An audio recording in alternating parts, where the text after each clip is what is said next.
बनाए हो sitting arrangement पे?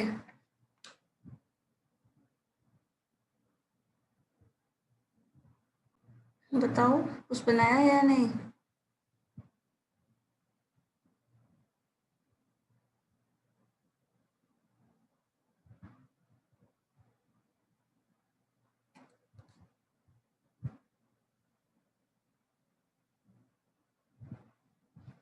आदित्य, रैंकिंग और ऑर्डरिंग पे कुछ क्वेश्चंस बनाए हो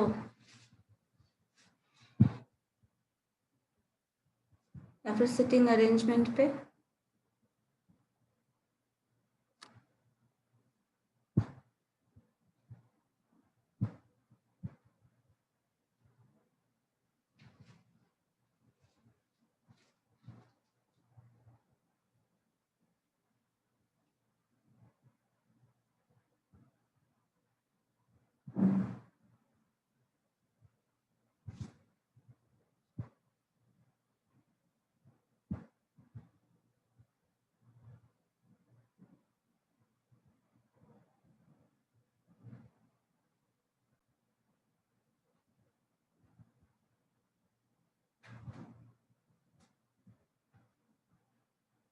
इस क्वेश्चन का आंसर बताइए तो।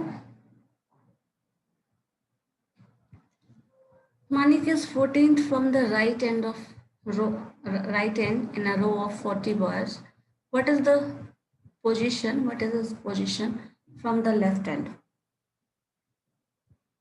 सिर्फ ऑर्डरिंग किया हुआ है। जो लास्ट डे मैंने सबसे फर्स्ट क्वेश्चन आपको बताया था उस पर बेस्ड है। बताओ तो क्या होगा?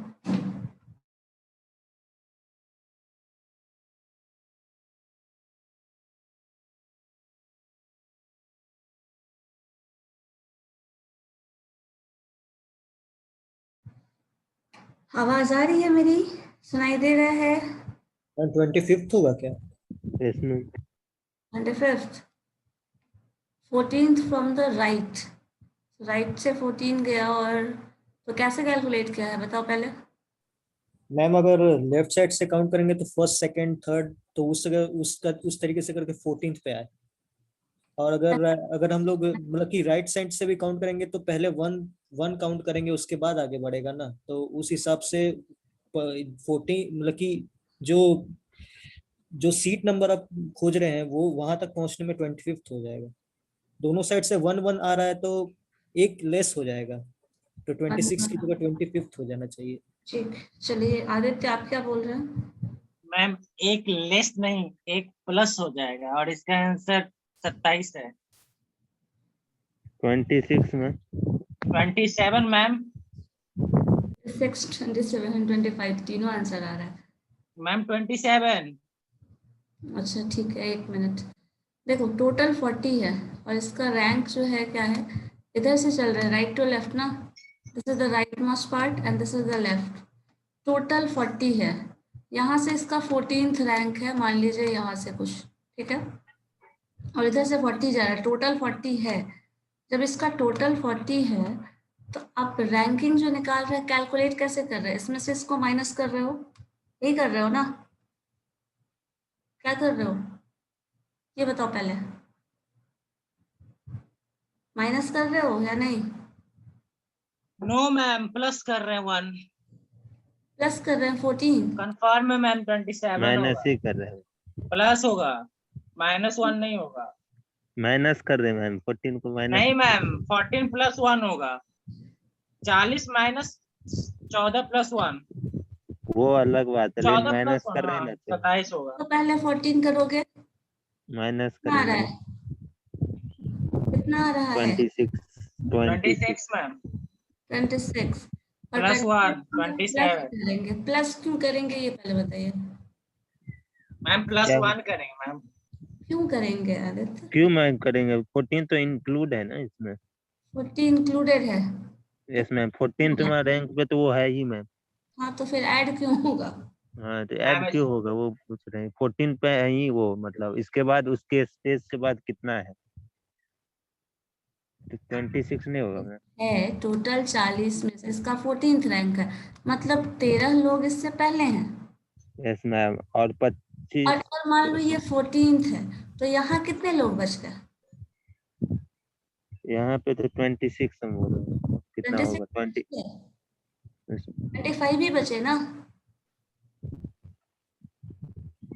ये तो 14th खुद ही है ना, तो इधर कितना आएगा 26 टोटल। देखो ये पूरा सेगमेंटेशन है, इसमें इसका पोजीशन 14th है, अब 14th से 13 लोग आ गए, ठीक है, और इस 13 के बाद एक आप इसको इंक्लूड कर रहे हैं तो 14 ये आ रहा है, जो बचा वो कितना बचा 26 इधर रिमेनिंग है, टोटल 40 यस मैम। घटा रहे हैं तो ये होगा। अब ये जो पोजीशन है ये 26 लोग तो इधर ही हो गए, तो इधर से इसका रैंकिंग क्या होगा, एक इंक्लूड हो जाएगा, 27। समझ आया क्या कर रहे हैं लॉजिक शंकर, क्योंकि इसका 14th रैंक है तो 13 लोग इससे पहले हैं, ये जो है आप इसको इंक्लूड करना पड़ेगा इस वाले सेक्शन में, तब उसका रैंक पता चलेगा ना, 26 लोग इधर पहले से हैं, कि आप इसको इंक्लूड करके माइनस कर रहे हो ना, यस मैम। तो क्या होगा आंसर, 26 लोग पहले हैं और इसका रैंक पूछ रहा है तो ये चलेगा 27, so आंसर इज 27th, होगा क्या नहीं, कंफर्म हो या नहीं, पहले ये बताओ डाउट खत्म हुआ या नहीं। जैसे देखो इसको ऐसे एग्जांपल ले लो, मान लो टोटल 10 लोग हैं, कम कर लो अमाउंट 10 है, इसमें से किसी एक का रैंक मान लीजिए 4th है, 4th रैंक अगर इसका है तो इससे पहले कितने लोग हैं 3 लोग, ठीक है, इसके बाद कितने हैं 10 - 4, 10 - 4 मीन्स 6, और 6 + 3 कितने लोग हुए 9, तो एक जो बचा वो उसका रैंक किसका होगा, इसका होगा, समझ आया या नहीं ये बताओ,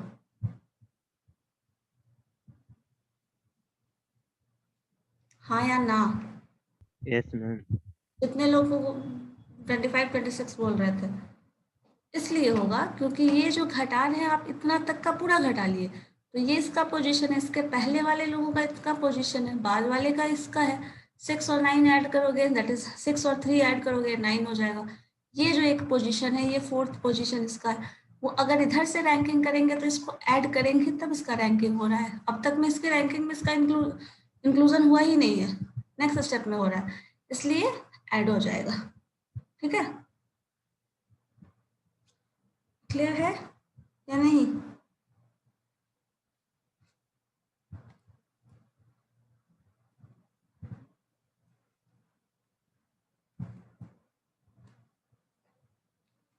चलो नेक्स्ट क्वेश्चन देखिए तो क्या आ रहा है,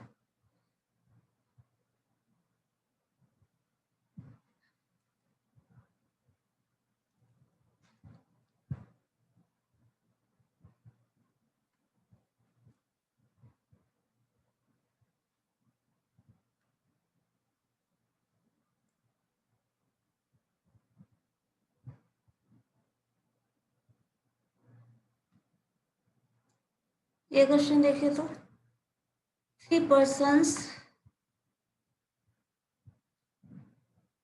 A, B, C are standing in a queue. There are 5 persons between A and B, and 8 persons between B and C. If there are 3 persons ahead of C and behind, and 21 behind A, then what could be the minimum number of persons in a queue?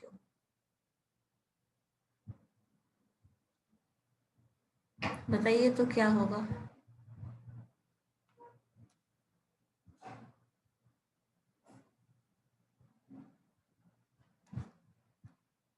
Graph बना के बनाना पड़ेगा आपको, 3 persons between A and C, sorry A, B, and 3 persons A, B, C है, then 5 persons A और B के बीच में है, 8 persons between B and C. If there are 3 persons ahead of C and 21 behind A, then इसको कुछ ज्यादा ही turn and twist कर दिया है क्वेश्चन में, देखो तो सॉल्व हो सकता है। सर्कुलर टेबल वाला तो एक बार भी आई थिंक बहुत ज़्यादा टफ पड़ जा रहा था ना, पहले इसी का प्रैक्टिस कर लो फिर वो करना।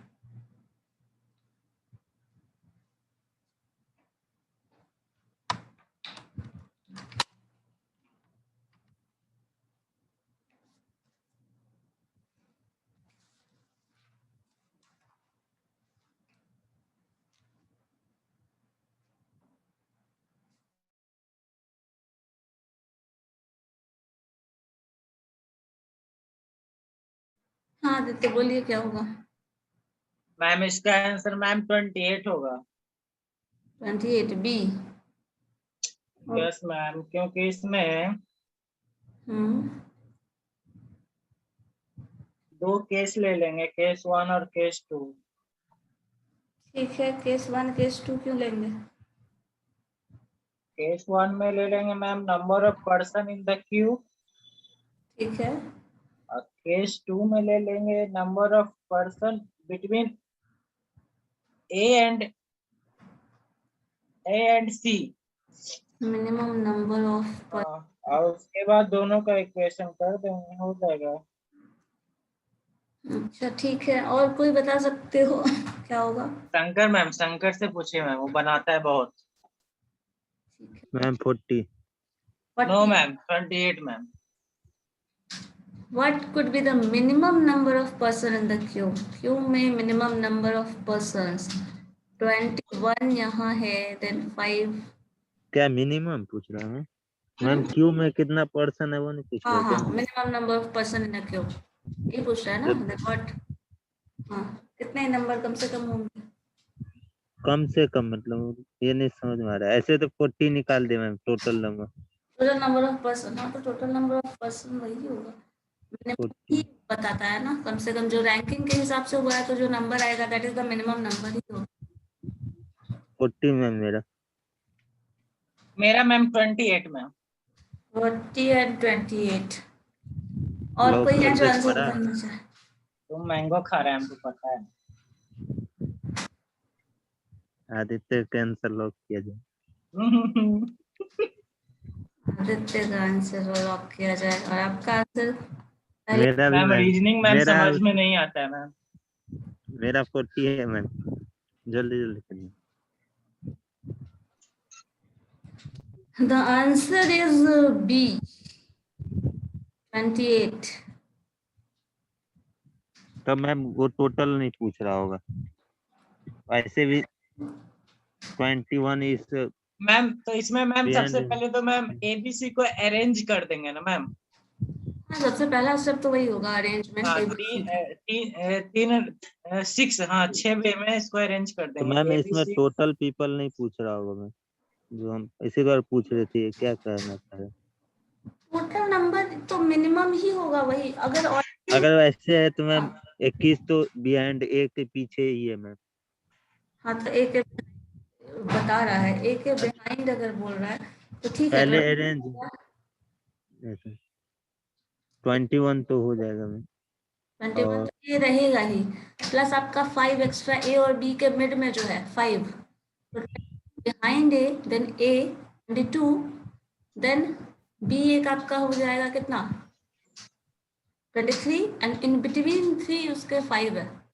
जैसे देखो मिनिमम नंबर ऐसे सेटिस्फाई कराया गया है। जैसे देखिए आपके पास क्या बोल रहा है सी, तो मान लो ये ए है, इसको हटा दो एरो को, ए सिंपली ए लिख लो। तो ए जो टर्म है बिहाइंड ए 21 है, मतलब ये जो पोजीशन इसका होगा वो 22 होगा। बी बोल रहा है कुछ भी बी टर्म है, suppose in between A and B 5 है, तो 5 और ये 27 और ये इंक्लूड करेंगे तो ये 28, तो कम से कम ये कंडीशन सेटिस्फाई कर रहा है। इसके साथ एक और थर्ड स्टेटमेंट क्या था सी वाला, वो चेक कर लो एक बार। और इसके बाद एक और होगा ma'am B. Ma'am B B के बाद कुछ नहीं लिखा है ना, सी का मैम सी का। सी का if there are 3 person ahead of C. 3% ahead of C कहाँ है, एक minute just wait. 5% between 8% between B and C, ठीक है, यही ना,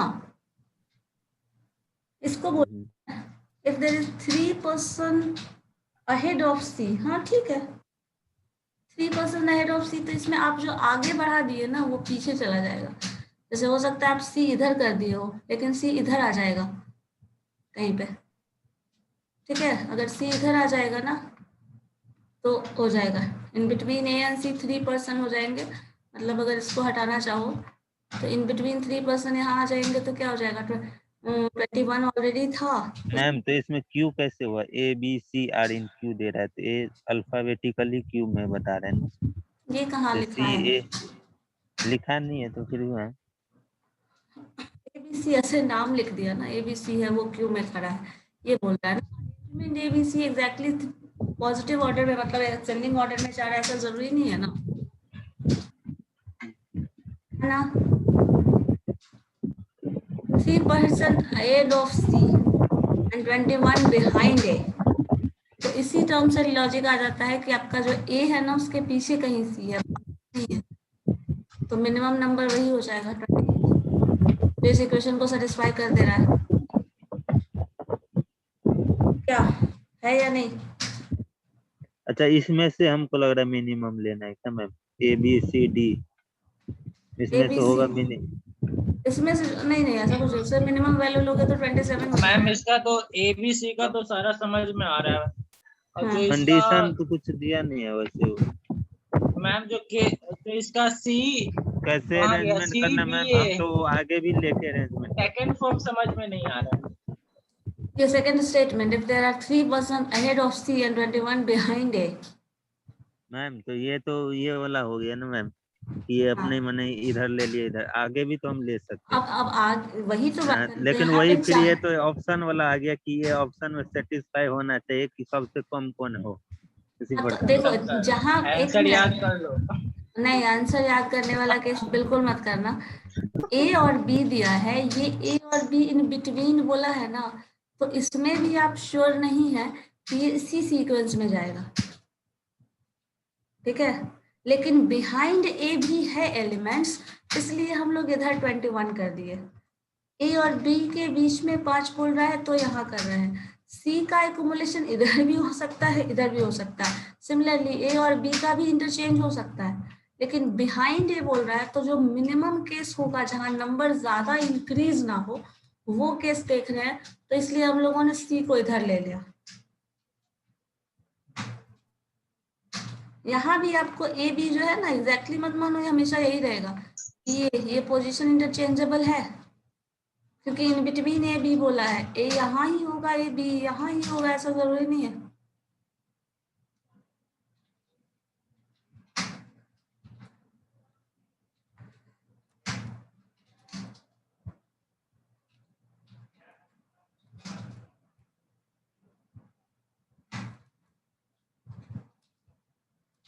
एक मिनट रुक जाओ।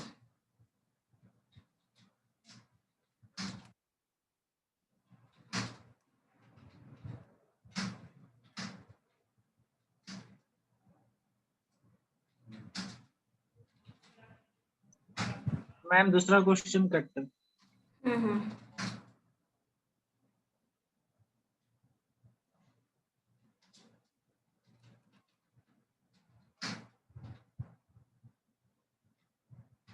चलो नेक्स्ट क्वेश्चन बनाओ, तो ये वाला है, सिटिंग अरेंजमेंट बनाना अच्छा लग रहा है, नहीं ये वाला सिटिंग अरेंजमेंट, सर्कुलर वाले में बहुत सर दर्द हो रहा था। चलो बताओ, in a row of boy facing towards north, A is 16 from left end of C and C is 16 from the right end. B, ठीक है, who is fourth to the right of A?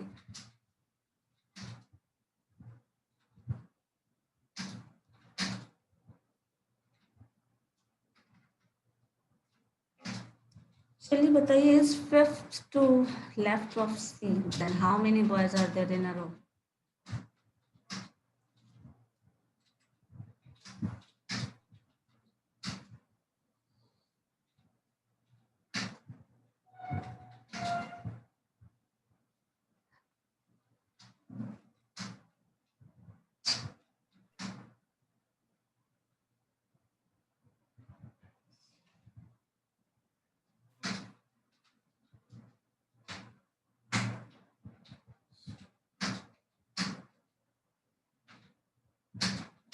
Sorry.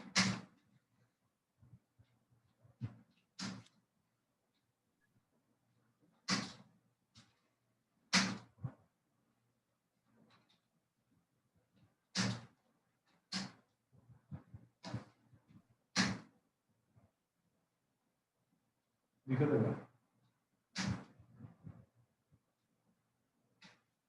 अब याद नहीं करें।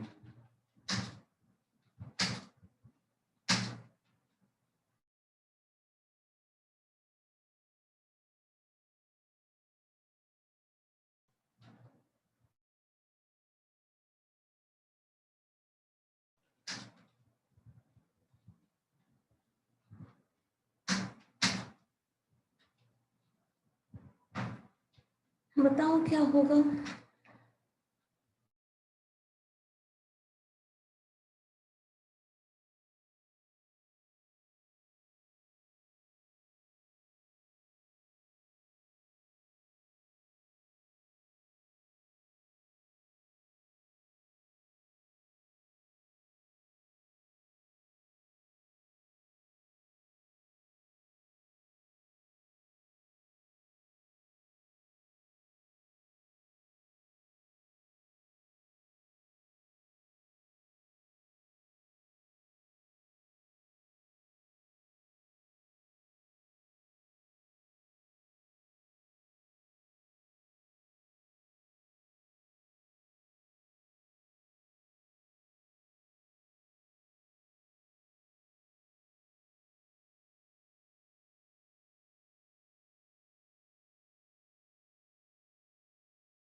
Ma'am 41।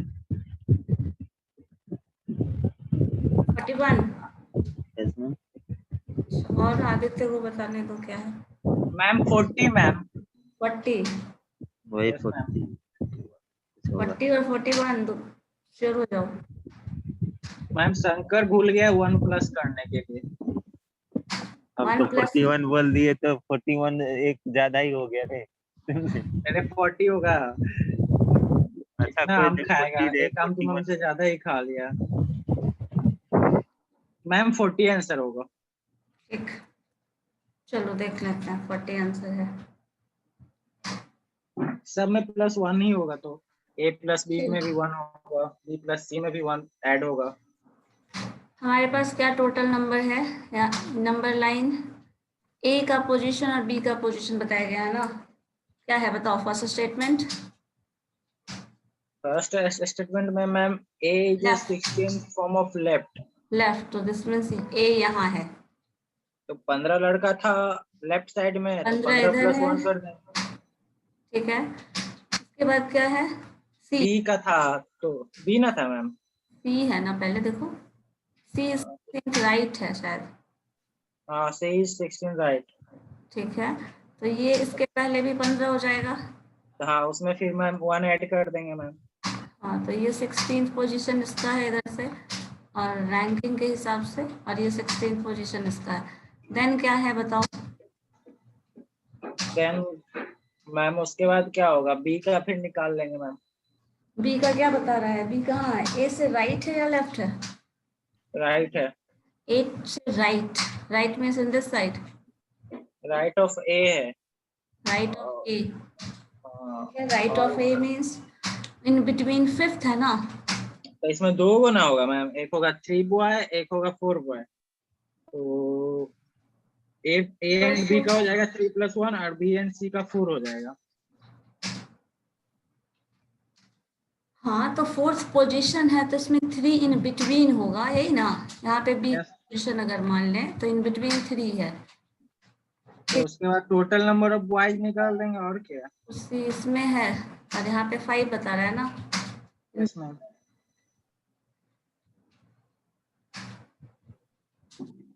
तो इसमें हो जाएगा मैम 15+1 + 3+1 और + 4 + 15+1, 40 लड़का आ जाएगा यहाँ से।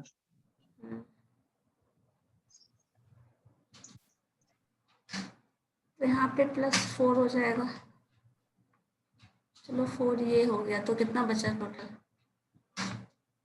15, 15, 3, 12, 30 प्लस ये आपका हो गया 4, 7, और ये जो हो गया इसका रैंकिंग तीनों का, इन तीनों का रैंकिंग क्या होगा?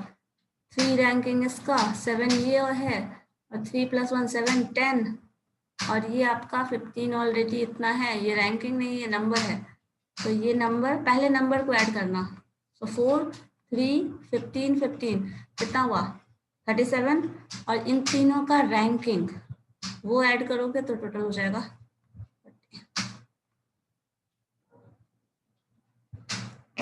ठीक है, कैसे कर रहे हैं? पहले ये पोजीशन 16th पोजीशन इसका हुआ, 16th पोजीशन ये हुआ, इसके पहले 15, इसके पहले 15, तो 30 तो पहले ही दिख गया कि 30 लोग हैं। उसके बाद क्या बोल रहा है? ए और बी जब इस डायरेक्शन में जा रहे हैं तो 4th रैंक है, मतलब इसके बीच में कितने लोग हैं? 3 लोग, तो ये 3 ऐड कर दो। नेक्स्ट में यहाँ बोला जा रहा है बी और सी के बीच में जो मिड में है वो 4 है, तो ये ऐड कर दो, और उसके बाद रैंकिंग जितने लोग हैं, तीन का इंफॉर्मेशन दिया है, उन तीनों को ऐड कर दो, आंसर आ जाएगा, दैट इज 40। हेलो मैम, बोलिए। 5 है कि 4 है मैम? क्वेश्चन तो अलग फिफ्थ ही। रैंक है, फिफ्थ रैंक है, रैंक फिफ्थ है तो क्या आएगा? 4 बिटवीन होगा। 4 ही आएगा ना? जैसे 5 को 5 ही उतार दिया। हाँ, 5 का 5 कर दिया, हो सकता है इसलिए हो गया। रैंक रहे तो देखो, रैंक को हमेशा कम करके लिखना, नंबर है तो नंबर लिख सकते। ठीक है, इस तरह का क्वेश्चन तो बन जाएगा ना, बन जा रहा है ना, तब तो कोई दिक्कत नहीं है, बस अरेंजमेंट करना है। रैंकिंग देना तो कभी भी रैंक को नंबर से मत ऐड करना, रैंकिंग अलग चीज है, नंबर अलग है। और आपको नंबर पूछेगा तो रैंकिंग का हमेशा नंबर जो हो जाएगा एक कम हो जाएगा। चलो लास्ट डे वाला और सर्कुलर वाला करें अब। प्योर क्वेश्चन सिटिंग अरेंजमेंट से ही बनाना, मतलब इसी सीक्वेंशियल वे में।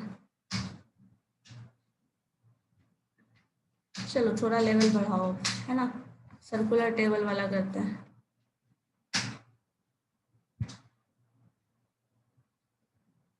कुछ क्वेश्चंस बचा रह गया था ना। चलो देखो तो ये क्वेश्चन बनेगा, बनाए थे या नहीं? ये क्वेश्चन बनाया था आपने लास्ट डे? इसमें क्वेश्चन थोड़ा टर्न किया हुआ था। UVT are seated in a circle facing center. ABC are also seated in a same circle, but 2 of them are not facing the center. बाकी का इंफॉर्मेशन है, अब इसका अरेंजमेंट करना है। देखो तो हो सकता है या नहीं।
बताइए शंकर, बन रहा है?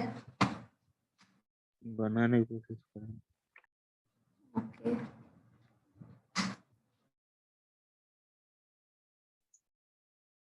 मैम इसका ma'am B and C are facing opposite to the center. B and C are facing opposite to the center. Yes ma'am. ठीक है। बाकी का सीटिंग अरेंजमेंट कैसा है? सीक्वेंशियली?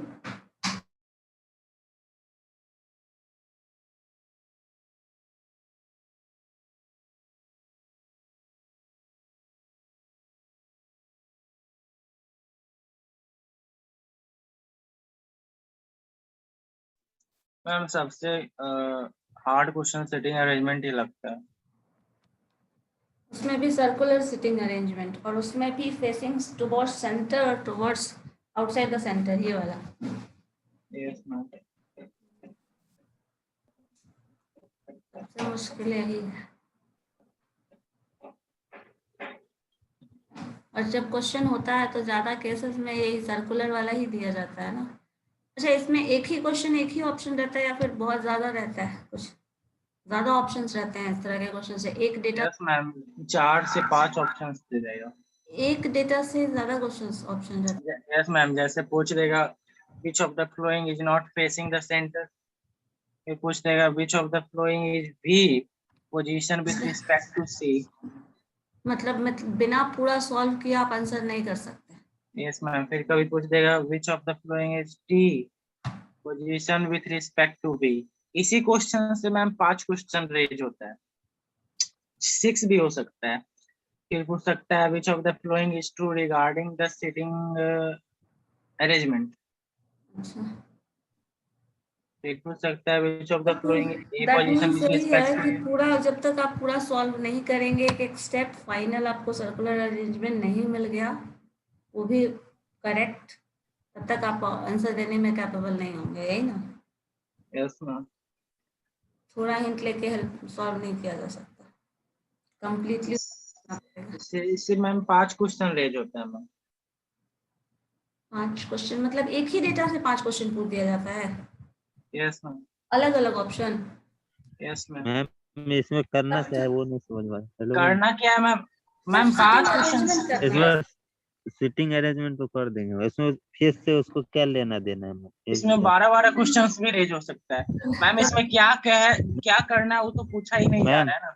इसमें हाँ, फेस से इसमें क्या लेना देना? बैठा इधर भी, हाँ बता रहे हैं, आप समझ गए, आपकी बात हाँ, मुझे, लेकिन फेस तो वैसे वैसे ही इधर बता है या रहे उधर है, बता रहे बैठा तो जैसे लाइन ही तो होगा। नहीं मैम बैठा इसमें आप नीचे ऑप्शन डाले ही नहीं कि इसमें आपको पूछना क्या है. आप पूछ सकते मैं थे यहाँ पे sitting which arrangement of the कर, following A position with respect to. देखो पहले शंकर का कंफ्यूजन खत्म करने दो। वो एक चीज पता है आपको ना, जब देखो फेसिंग टुवर्ड्स सेंटर और आउटसाइड द सेंटर का क्वेश्चन होता है ना, तो उसका जो मेन ऑब्जेक्टिव होता है क्वेश्चन का वो ये रहता है, जैसे देखो अगर मान लो ये फेस अंदर की तरफ करके बैठा है, ठीक है, तो राइट हैंड किधर होगा? इधर। लेफ्ट किधर होगा? इधर।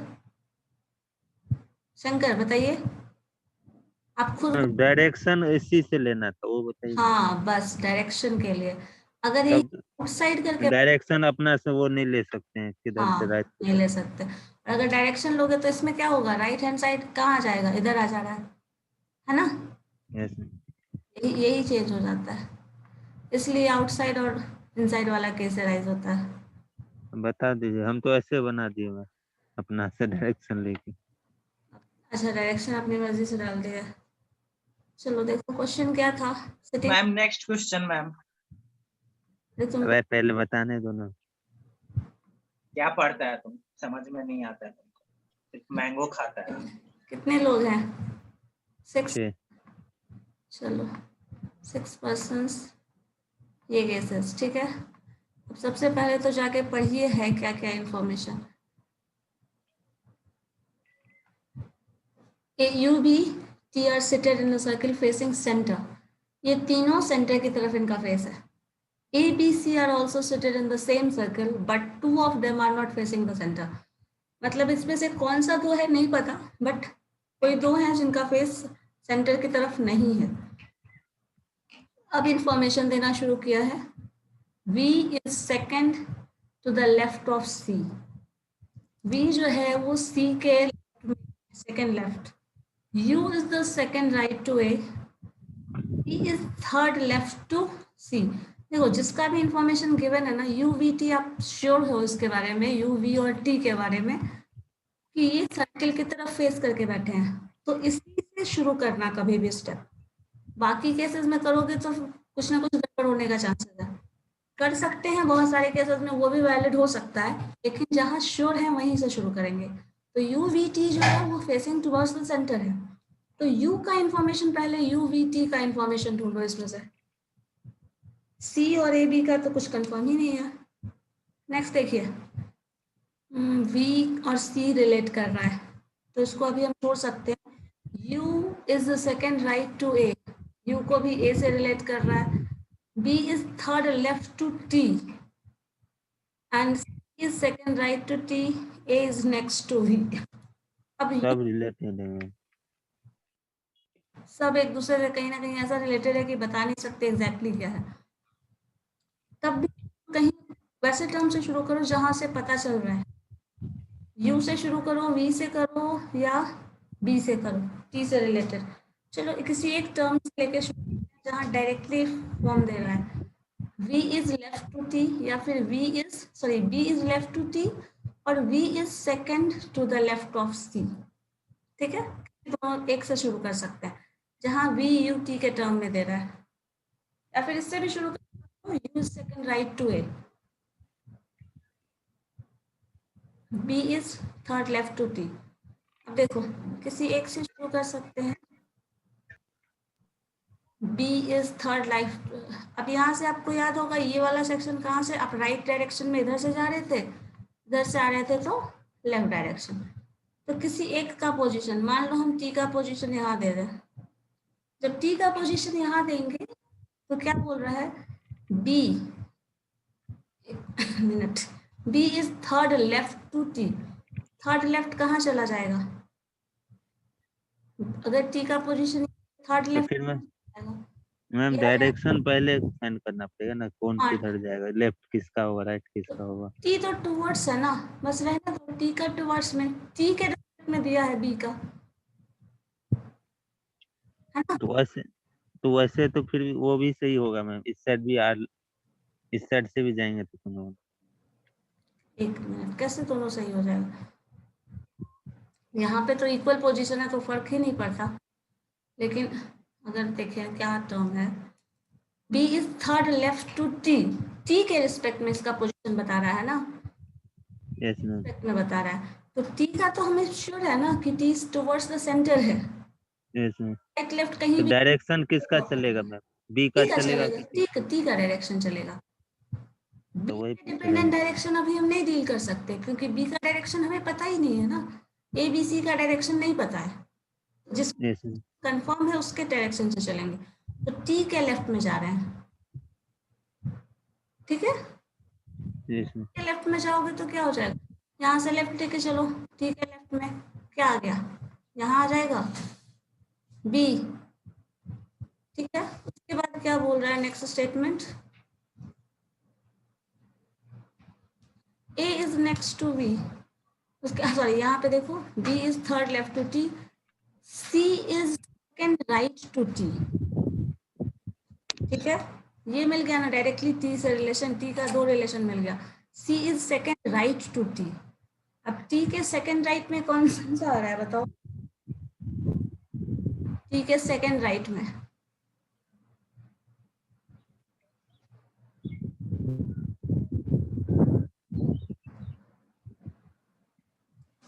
बताइए,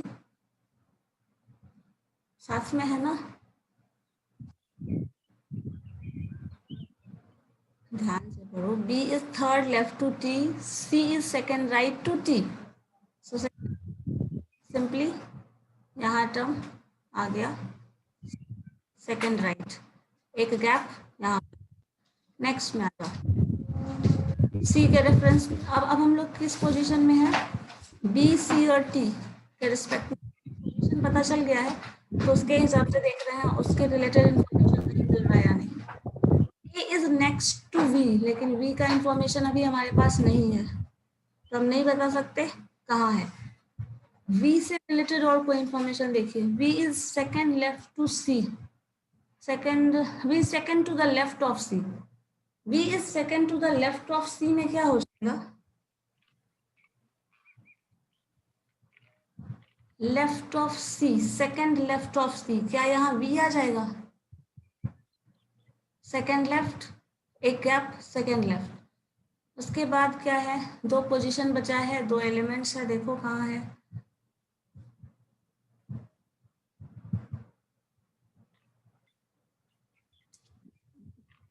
V is second left to C, U is second to the right of A, U is second right of A, और A का पोजीशन नहीं पता, U जो है सेकंड राइट टू A है, तो सेकंड राइट टू A कब हो सकता है, और V के नजदीक होगा मैम, वो A A जो is होगा V next के to B, हाँ, A is next to B, A और V आपस में कहीं ना कहीं, अब A V कहाँ हो सकता है, ऑब्वियसली तो V ये तो एक ही हो यहीं पे जाएगा, होगा जहाँ एक ही पोजीशन है हमारे पास, ठीक। नेक्स्ट क्या बचा, U बच गया है ना बस, तो U का पोजीशन कहाँ होगा। अब देखो U T और V, यहाँ से हमें ये तो इन्हों तो मिल गया है, बाकी तीन का देखना है क्या, टुवर्ड्स द सेंटर, कौन आउटसाइड द सेंटर है, ठीक है। अब इसको देखने के लिए हम लोगों को क्या करना पड़ेगा, जो स्टेटमेंट जा रहे थे फिर से उसको देखना पड़ेगा कि राइट लेफ्ट वाला टर्म क्या दे रहा है, V is second left to C, second left to C। अब देखो C जो टर्म है वो क्या है, लेफ्ट में है, V के लेफ्ट में C है, और इसका हमें पता नहीं है पोजीशन कहाँ जाने वाला है। अब V से मूवमेंट करके जाओ,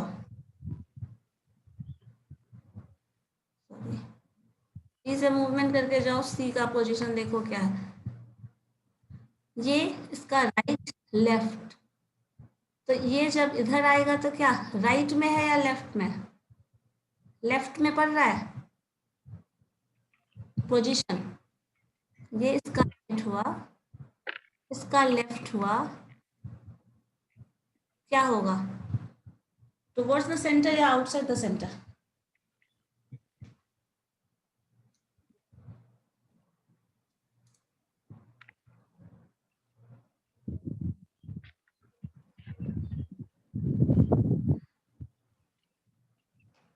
U is second right, second to the right of A, right of A, तो A का जो डायरेक्शन होगा वो में आ जाएगा, मतलब ये जो होगा A वाला वो इनसाइड होगा, ठीक है, इसके जस्ट राइट में है, तो ये जो टर्म आ रहा है ये इनसाइड हो जाएगा, तो ऑब्वियसली ये दोनों आउटसाइड हो जाएगा, क्योंकि दो है जो बाहर की तरफ देख रहा है, बाकी जो है वो अंदर की तरफ देख रहा है। देखो इसमें हमें सबसे पहले क्लू पॉइंट क्या है, T, U और V हमारा इनसाइड द सर्कल है, अब उसके बाद V के जस्ट राइट A है, तो इसके रेफरेंस में इसका पोजीशन मिल गया, राइट राइट टर्म क्या आ जा रहा है, ये इनसाइड आ जाएगा या नहीं,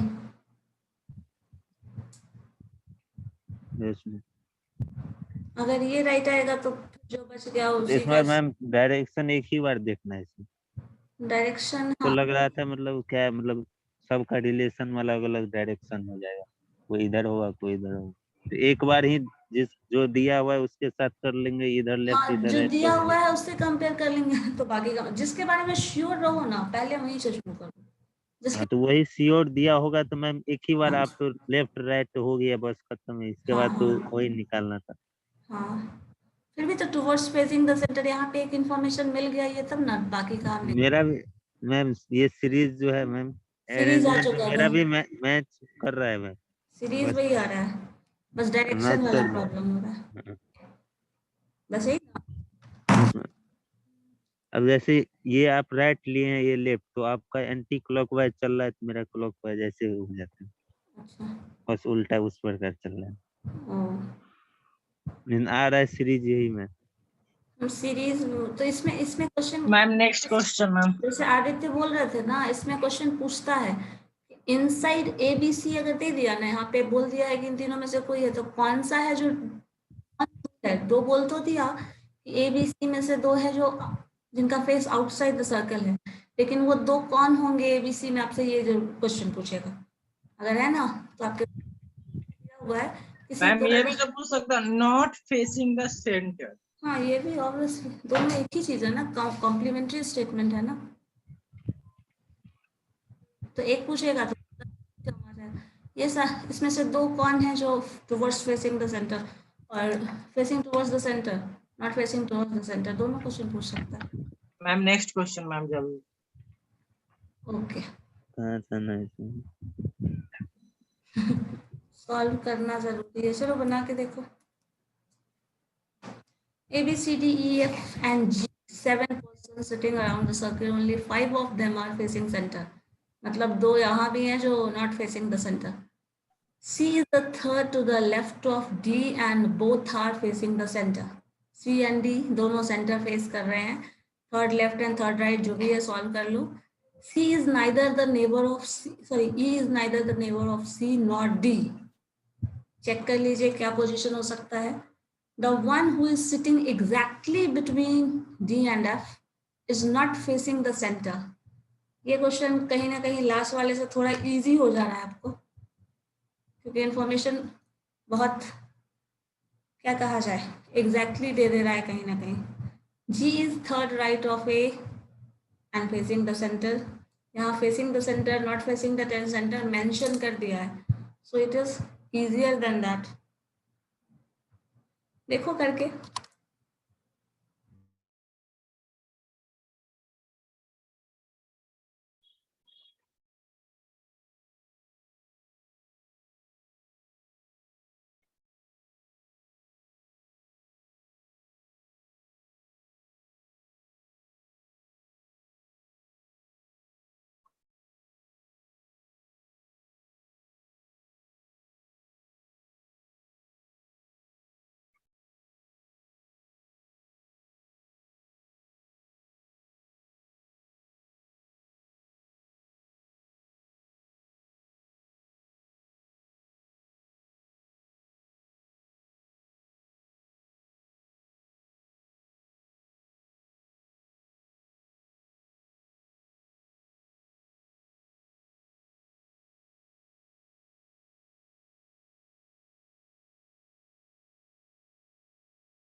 इंफॉर्मेशन दे देगा तब तो आप अरेंजमेंट आराम से ना कर लेंगे, इसलिए कुछ ना कुछ ऐसा क्लू स्टेटमेंट दिया जाता है।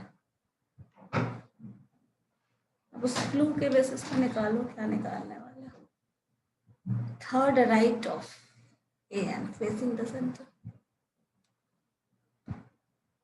only 5 of them are facing.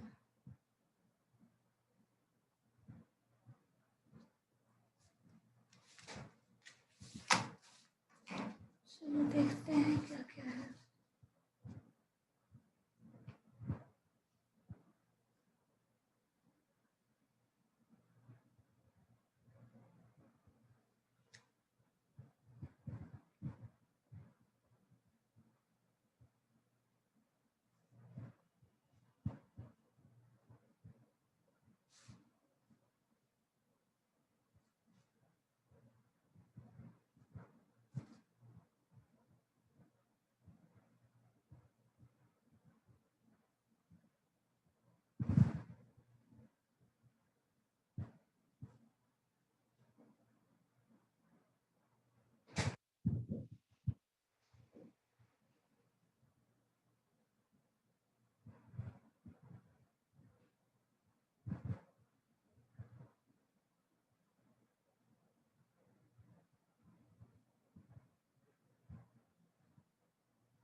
Ma'am ये न्यू क्वेश्चन है क्या? अरे कब का दे दिया, कहाँ चले गए थे आप? तो मैम कहीं गया था, ठीक है बनाता हूँ।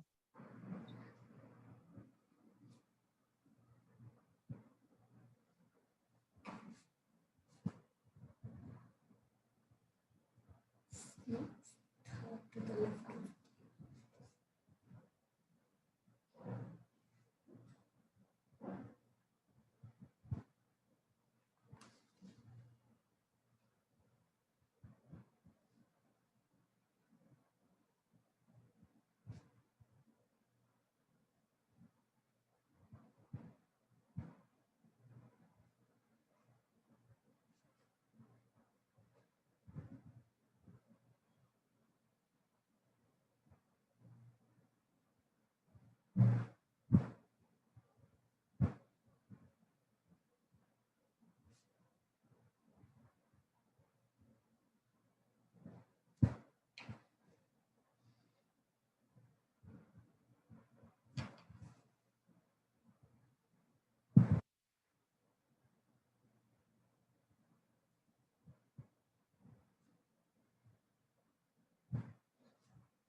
मैम इसका आंसर होगा ma'am G and E are the pair opposite to the center. B and B नहीं ma'am, G for God. G and E for elephant. G and E are the not pair of facing. opposite to the center. Okay, not facing the center. इसमें 5 answer इसका आएगा ma'am. 5 आप तो ma'am सिर्फ question लिख दिए, इसका question क्या पूछ रहा हो तो पूरा डिटेल लिखी नहीं, इसका सिर्फ 5 आंसर होगा, लेकिन आपको एक ही आंसर सिर्फ बता रहा हूँ मैम वो तो मालूम चल ही जा रहा है जी, और ई सिर्फ नहीं। अरेंजमेंट करने के लिए मैंने मैम कहा। इसका सेकंड होगा मैम अरेंजमेंट थोड़ा करिए मैम, तो वो पता चल रहा है मैम, ई और जी। ई और जी पता ही चल ही जाएगा। मैम इसका अरेंजमेंट होगा मैम, ई का पता चल जा रहा है मैम अरेंजमेंट इसका होगा ma'am D and F will remain unchanged. Arrangement पहले से कैसे पता चल जाएगा, रुक जाओ। D और F तो चेंज हो ही नहीं रहा मैम। तो अरेंजमेंट करिए मैम। चलो पहले अरेंजमेंट कर लो, क्या है ए, आपके पास 7 टर्म। चलो 1 2 3 6, एक कोई ले लो यहाँ, दूसरा नहीं है। चलो this is right left. Question तो जो भी पूछा जाएगा वो अरेंजमेंट होने के बाद ही पूछा जाएगा ना, तो पहले अरेंजमेंट करना सीख लो। क्या टर्म स्टेटमेंट क्या था क्वेश्चन, फर्स्ट स्टेटमेंट किया ना मैम, तो डी एंड एफ अनचेंज नहीं हो रहा है। सी और डी का होगा कुछ शायद। नो मैम, डी और एफ मैम। चलो देखते हैं क्या आ रहा है। क्वेश्चन क्या है? हमारे पास दिया है C is सी और to the left of D, ठीक है, and both are facing centre. Facing centre ये तो बता ही था, C and D। चलो मान लो अगर C ये, then what is the position of D? Third to the left of C। ऊपर में चला जाएगा इधर एग्जैक्ट ऊपर। D, ठीक है। दोनों का फेस जो है सेंटर की तरफ है, ठीक है, क्लियर है। नेक्स्ट स्टेटमेंट क्या बोल रहा है?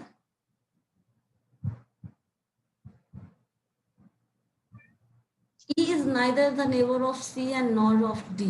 चलो good morning, good morning. Good morning. Right now neither the ये neighbor यहाँ of, मतलब यहाँ भी नहीं होगा, यहाँ भी नहीं होगा, वहाँ होगा मैम, यहाँ हो बीच में जाएगा। यहाँ। तो ऐसे यहाँ भी ठीक नहीं है। होना है, यहाँ भी नहीं होना। चलो इतना तो मिल गया हमें। अब नेक्स्ट स्टेप पे क्या पूछ रहा है? क्वेश्चन क्या है? नेक्स्ट स्टेप के मूवमेंट के लिए क्या दिया है? One who is sitting exactly between D and F is not facing the center।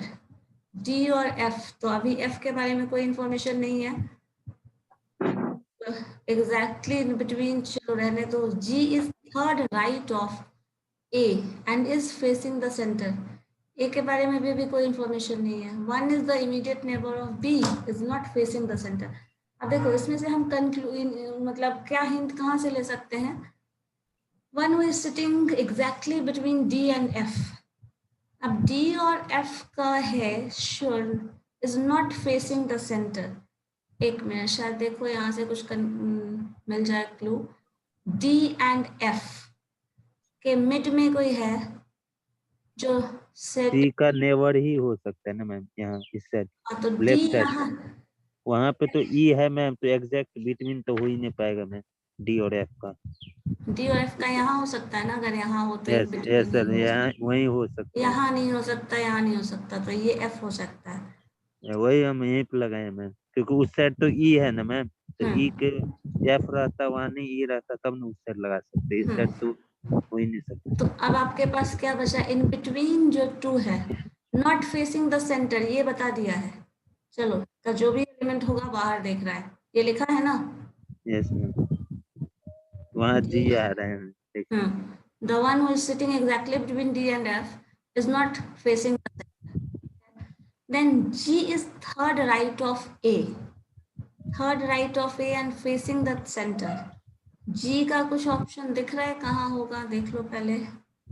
G यहाँ पे कुछ भी नहीं है। एक मिनट रुक जाओ। This is bank, sorry this is, क्या टर्म था? डी था ना? डी डी चलो ये डी है। हमारे पास जी का ऑप्शन तो अभी यहाँ भी है, यहाँ भी है, यहाँ भी है, कहीं भी हो सकता है, तो अभी हम नहीं बोल सकते। जी एंड ए, थर्ड राइट बोला है, सेकंड राइट बोल रहा था। एक मिनट, उससे पता चल जाएगा। थर्ड में, थर्ड राइट ऑफ ए, जहाँ थर्ड आएगा वहीं पे हो सकता सेंटर, है ना मैम, जहाँ राइट में। थर्ड अपोजिशन दिख जाए, थर्ड राइट। अब बताओ थर्ड राइट कहाँ हो सकता है? अब स्क्रीन लाइए ना, यहाँ सी के बगल में ही हो सकता है। थर्ड राइट ये मतलब बीच बिटवीन यहाँ ई हो और, जाएगा, हाँ ठीक है। बिटवीन सो यहाँ ई पे और क्या हो गया? जी, यहाँ सॉरी ए ना, ए होगा मैम, ए थर्ड राइट वहाँ जी टू और जी। जी। लेकिन ये कंफ्यूज हो रहे हैं मैम, ये बता रहा है ए इज थर्ड राइट ऑफ जी और केसिंग सेंटर बता रहा है, और उसके अनुसार इससे पहले कंडीशन था कि वहाँ पे जो रहेगा वो अंदर देख रहा है, अरे मतलब बाहर दिख रहा है मैम, इसमें बोला जी अंदर इज दिख रहा थर्ड राइट ऑफ ए है, तो ये कंफ्यूजन था। सेंटर। तो जी, जी फेसिंग बोथ आ रहा है मैम, और जो यहाँ से पहले जो अपना को निकाले हैं एफ और डी का, वो उसमें बता रहा है कि वो बाहर देख रहे हैं, तो फिर एक ही कंडीशन दो दो एक ही जगह पर कैसे लगेगा? हाँ एक मिनट, कुछ होगा गड़बड़। G is third right of A and is facing the centre. यहाँ तो जी बता रहा है कि फेस है मैम, तो वहाँ पे तो अलग ही जी आएगा इसका मतलब। हाँ G is third right of A.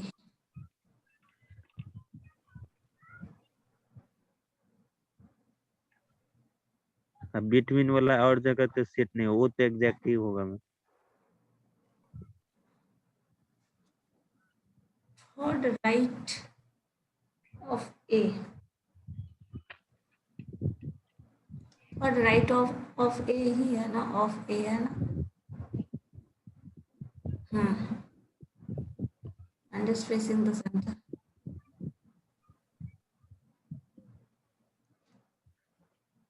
The one who is sitting exactly between D and F is not facing the center.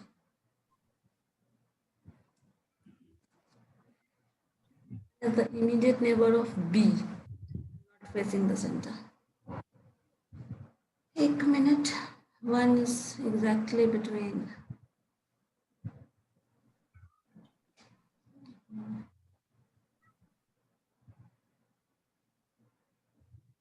B का exact neighbor. तो यहाँ तो B आ जाएगा. Not facing the center.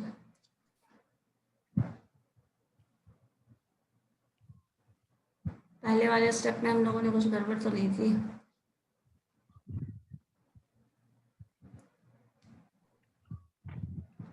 C is third to the left of D and both are facing the center. Okay. E is neither. B and C, the one who is sitting exactly between D and F is not facing the center. G is third right of A and facing the center.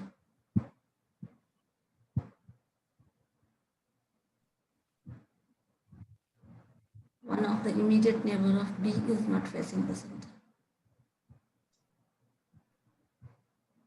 Ma'am ये figure से उल्टा हो जा रहा है।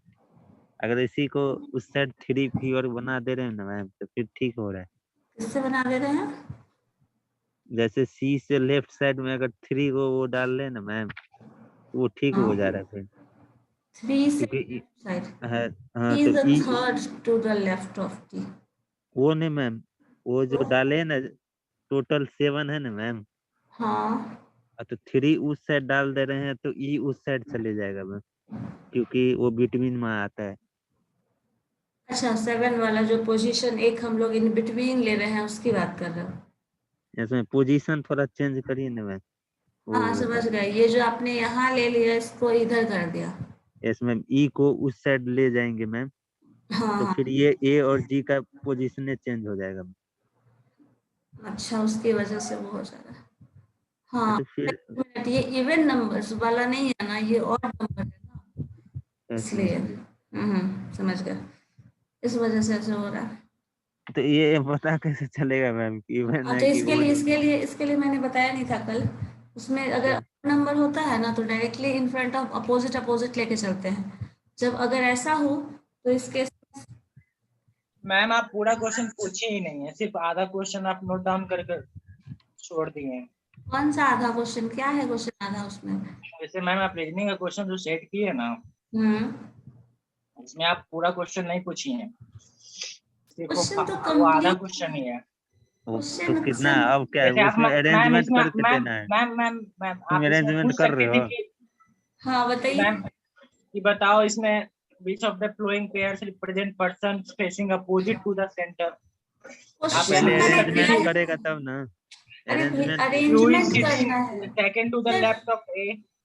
Ma'am question बोल कुछ रहे ना भी अरेंजमेंट बोल रहा है मैम करने के लिए। क्वेश्चन मैंने सिर्फ अरेंजमेंट करने के लिए कहा है, क्वेश्चन के बेसिस पे अराइज ही नहीं किया है। अरेंजमेंट करना ही सीख रहे हैं अभी बस हम। अभी अरेंजमेंट ही नहीं हो रहा है। उसके बाद ऑप्शंस देगा तो क्वेश्चन, उसके बाद तो बन ही जाएगा वो मैम, तो बनता ही अरेंजमेंट चला होने को। जाएगा। सिर्फ अरेंजमेंट करना यहाँ सीख रहे हैं बस, ओके मैम। नहीं करना है। क्वेश्चन नहीं पूछ रहे हम लोग। और अभी भी इसके पहले भी मैंने जितना कुछ बताया उसका सिर्फ अरेंजमेंट करने के लिए कहा है, किसी में क्वेश्चन नहीं पूछा आपसे क्या करना है नहीं करना है, बस कुछ नहीं, सिर्फ अरेंजमेंट करने के लिए बोला गया।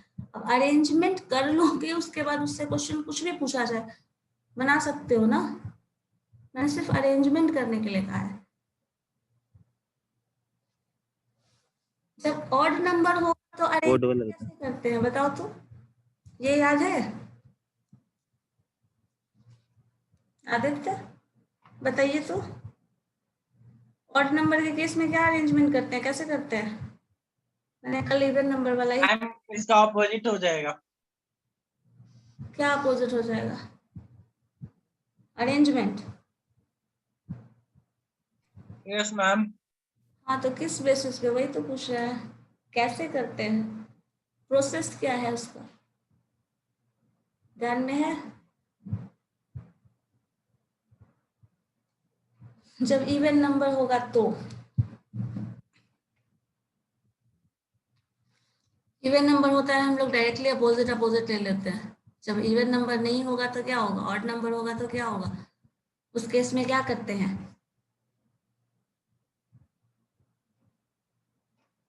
बताओ किसके बेसिस पे चेंज होता है, ध्यान में है कुछ? मैम कुछ याद नहीं है। तो बनाए कैसे, तुम बना कैसे ले रहे हो मैम बना लेता हूँ, उतना आंसर? याद था। मैम आप तो बेसिक मैम बता ही नहीं इसका, डायरेक्ट क्वेश्चन कराने लगी। बेसिक ही तो बताया था मैंने कल, अरेंजमेंट कराने के लिए। Theoretical ma'am. हाँ तो कल पोर्शन में क्या होता है, right left, even number, odd number वाला, तो ऑड नंबर का ही एग्जांपल देके मैंने बताया था, सॉरी इवन नंबर का। मैम अभी कुछ याद नहीं मैम। चलो ठीक है, नेक्स्ट डे करते हैं फिर, अगर ऑड नंबर केस में होगा तो क्या होगा, कैसे बनाएंगे, ठीक है? वो ऑर्डर चेंज करने पे हो गया मैम, बता तो। ऑर्डर चेंज करने पे हो जाएगा, बट वो ऑर्डर किसके बेसिस पे डिसाइड करेंगे ये तो वो वही नहीं पता चला, वो तो बाद में दिमाग लगा कि इस साइड रह जाएगा तो हो जाएगा। हाँ तो यहाँ से पोजीशन पता चल जाएगा, लेकिन वही चीज है, कैसे होगा, किसके बेसिस पे डिसाइड करेंगे? तो मैम आप भी तो बता सकते हैं ना मैम, ऑड इवन का क्या प्रोसीजर है, थ्योरेटिकल लिखकर आप भी तो बता सकते हैं। बता सकते हैं, पहले आप ढूंढ के नेक्स्ट डे बताते हैं। चलो कल सिर्फ मैंने प्रैक्टिस सिर्फ उसी पोर्शन पे कराना चाहा था जिस पोर्शन पे मैंने बताया था, एक क्वेश्चन भी ऐसा आप तो इवन का शायद बता के छोड़ दिए। सारा कुछ मैंने, हाँ इवन का बताया था, जो दिया था उसमें दो तीन जो बनाए हैं, इस लास्ट वाले में भी 6 था, 8 था, 8 है। हाँ 8 वाला फंक्शन था, तो 7 वाला भी है, तो वो भी हम कर लेते हैं। चलो नेक्स्ट डे कर लेंगे उसको, ठीक है? ठीक है मैम।